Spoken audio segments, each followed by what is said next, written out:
Hello ho! Magandang araw!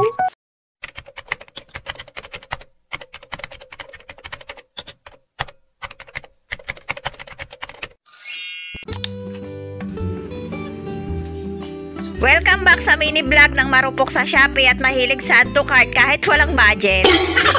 And for today's video, medyo ipagpapatuloy lang natin yung simpleng DIY project ko sa dining wall namin na ito. Last time, dinikitan ko na nga ito ng wall foam bricks at nag-feeling interior designer ako kahit wala namang sweldo.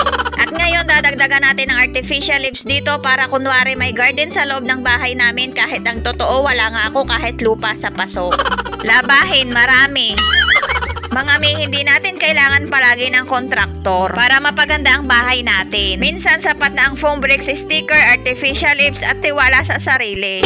Last mini vlog nilagyan ko nga ito ng foam bricks na to at salamat po sa mga tips, comments, and suggestion nyo at sa kagustuhan nyo din na maging maayos tingnan itong DIY project ko na ito. Honestly mga may, kaya humingi rin ako ng tips and suggestions sa inyo kasi nung natapos ko ito ay parang pakiramdam ko ay may kulang. Yung tipong hindi rin ako 101 satisfied sa naging outcome unlike sa iba kong mga DIY projects dito sa bahay. Sabi nga sa comment ni Bicula ng Mami, okay naman may mas umaniwalas po. Sabi naman ni Mami Alona, maganda always na lang para nitingnan. Ganda namin. Sabi rin ni Mami Dancel, hanging plant may dagdag decor sa wall. at marami pang ibang comments and suggestions. At gusto ko rin po kayong sundin lahat para sa magiging improvement nitong area na ito, pero honestly wala pa ulit akong pang check out.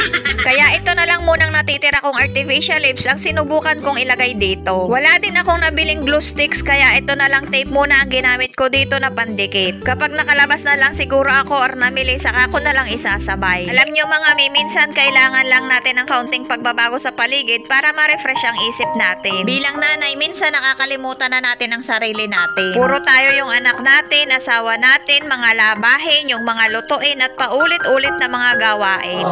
Pero ngayon kahit napakaliit lang na project ito ay napakasarap sa pakiramdam. Yung tipong nakakabuhay ba ng loob. Kaya mga mi, kung may wall ka din dyan na matagal mo nang gustong-gustong ayusin, ayusin mo na din. Kasi hindi mo na kailangan ng malaking budget, ang mahalaga lang kung gusto mong pagandahin, kaya mo. At para sa akin, ang wall na ito ay hindi lang ito makeover. This is just a simple reminder na kahit kaunti lang na meron tayo, kaya nating pagandahin ang paligid natin, ganon din ang araw natin. At ayan na nga mga mi, medyo nag-iba na ang vibe dito sa dining wall namin. So kung gusto mo rin ng DIY project, subukan mo na. Promise, hindi mo lang mapapasaya ang bahay mo, mapapasaya mo rin ang puso mo. And this is Mama Lynn, ang inyong probinsyanang nanay na nagpapaalala na kahit pagod ka na, kaya mong pasayahin ang sarili mo. Kahit pader lang muna ang gumanda. And see you again sa next DIY project natin. At yun lang po muna for today. Salamat sa panonood. At kung hindi ka pa naka-follow, baka naman.